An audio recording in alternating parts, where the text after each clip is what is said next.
Welcome back. And news of the day. There's not a lot for today, but there's still some stuff for today.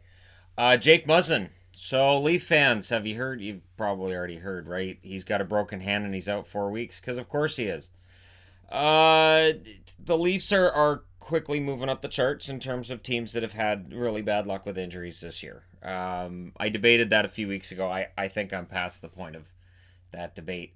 And this right after he signed the brand new contract. So, you know, I guess we'll see what happens because they've called up Callie Rosen. Yet you can't write this. You really can't.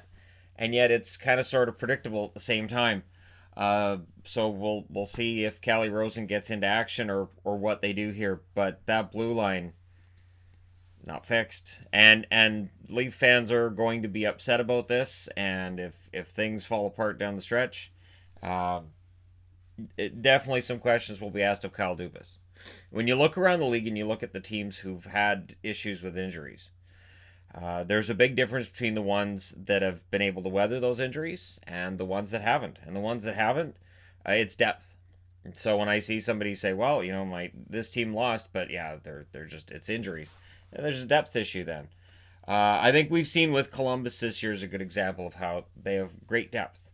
It took like what 15, like there were 10 regulars out for last night's game. It's somewhere around that number, that it's an insane number before you start to see that, yeah, now their depth isn't quite enough to get them the win. But for Toronto, there is an issue with the team's depth in that organization, and it's something that Dubas went out to try to fix in the offseason. And he brought in a lot of guys, but how many of them have actually been able to perform? And I mean, I know Spezza has been good, but he needs more. So we'll see how things go without Muzzin. And for Montreal, they took a hit on the blue line as well. Victor Mete will miss the rest of the regular season with a fractured foot. Well, I don't see Montreal making it to the playoffs, so that's likely the rest of the season, just in general. But at least they're saying regular season, so we'll leave it at that. So that hurts. Mete's had an up and down season. Uh, I think he's a good defenseman. I know there's some debate to be had about where he's at in his development, but they will miss him. And then we get into the more questionable things of today. John Hayden was fined about $2,000 for a cross check on Bertuzzi, and Jacob Trouba will face no supplemental discipline. And here's why: they felt it was a full body check. So instead of it being a head hit, they felt that it was a body on body, and the Del Cole hit really wasn't that bad. John Gabriel Pajot thought it was rough, and so he went in and defended his new teammate, which was kind of nice to see. But yeah, Trouba, there won't be anything done apparently about this for him, and yeah, so uh, that's the news on the suspensions. There aren't any. And again, that's something to discuss because there's something going on at the minor league level. And I was reading up on this. There's a potential class action suit starting against the CHL, and it started out with, looks like it was one player and the Western League, and now it could encompass all of the CHL. And it's regarding this fighting and concussions with junior age kids. These are kids that are as young as 15, right? And the fact that they're fighting, and what basically what the lawsuit's saying is this: you have kids that when they fight, they stay in the game. There's no game misconduct for fighting. Not only that, but linesmen, refs will stand back and let them fight and punch each other in the head repeatedly. And that these are kids who are getting injured, and there are concussions that are coming out of this. And these are minor league kids; they're teenagers, and that the league has some sort of responsibility to try to discourage this activity. The QMJHL was supposed to have an actual vote on whether or not to ban fighting in the league, and they've postponed that until August. So there's definitely something to this. Now, of course, for hockey purists, it's going to be, oh, whatever, forget it.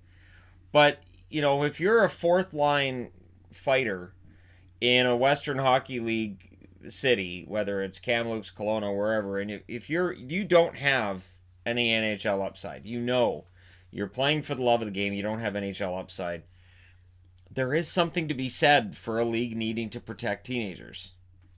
And so I'll be interested to see where this goes if the QMJHL actually does ban fighting.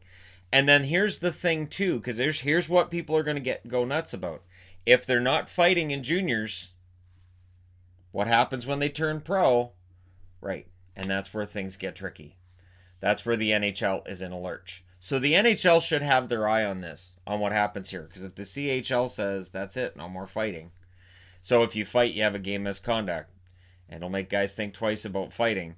That will definitely affect things for the NHL. Because then we'll have guys reaching the NHL that have never had a fight. Or maybe they've had a couple, but they got game misconducts and they said, forget it, I'm not fighting anymore. So this is something to keep an eye on. This is as the NHL has swept its concussion lawsuit under the rug. This is where it gets interesting because these are not NHL players. Most players in the CHL are not going to be NHL superstars. So these are kids, and that's the other side of it too. You can argue at the NHL, that's grown men fighting, just it's fine. And yet, if they weren't wearing skates, they'd get arrested. But again, that's where it gets weird to me, is that we can't just fight in our regular video. But anyways, I know it's part of the game. It's part of the game. I'm not advocating for taking fighting out of hockey, but once this kind of thing gets in there and you get the legality, it really gets dicey quickly. So I'll be interested to see what happens with that. Now again, they're just getting it together. They're trying to figure all this out. It's in the infancy stages, but this could blow up into something pretty big. Speaking of things blowing up, Florida, they've underachieved this year, and apparently ownership isn't happy about the amount of money they're spending and what they're getting in return. So, according to Chris Johnston of Sportsnet, ownership wants to shave $10 million from the budget next year. So, basically, okay, here, Bobrovsky gets his money, and we're going to shave $10 million from the budget next year. So Hoffman is not going to be in Florida next year. There's no way that doesn't work. But that's the problem, and that's where the issue comes in. And this is where people are going to move Florida. This is where that comes in. If they can't afford to spend the cap, then right. So that's where things get dicey. And here's the problem I have with it is Florida has a really sweet lease deal in Sunrise. Like, that lease they have is fantastic. That's why there's no talk of Florida moving or needing to move. So what's the problem then? If they've got this great lease with the building, they're still losing money. This is a problem. And not only that, but if they shave $10 million from the budget, it is tough to compete for the Stanley Cup and be that far away from the cap.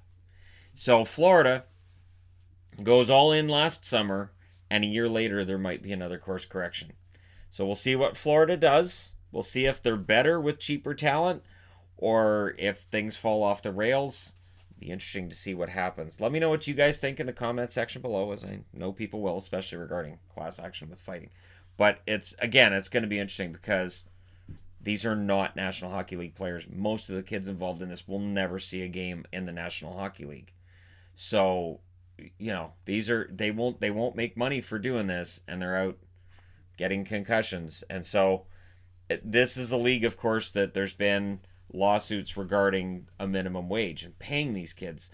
And really, in all honesty, between the minimum wage and the concussions, it's about protecting teenagers from these I want to say pro hockey. It's not pro hockey, it's minor hockey. Just from the dangers of minor hockey. And again, a lot of these kids, they're living with billet families, they're not living at home. And so it's a tricky situation because the league is kind of being entrusted with these kids to protect them. And then it becomes a matter of how much can you protect these kids and how much does the league have to do to control things. So we'll see what they do. Let me know what you guys think in the comment section below. Hit like and subscribe if you're browsing your way through. You just happened upon this video. Thank you guys so much for all your support and for watching. I will talk to you again soon.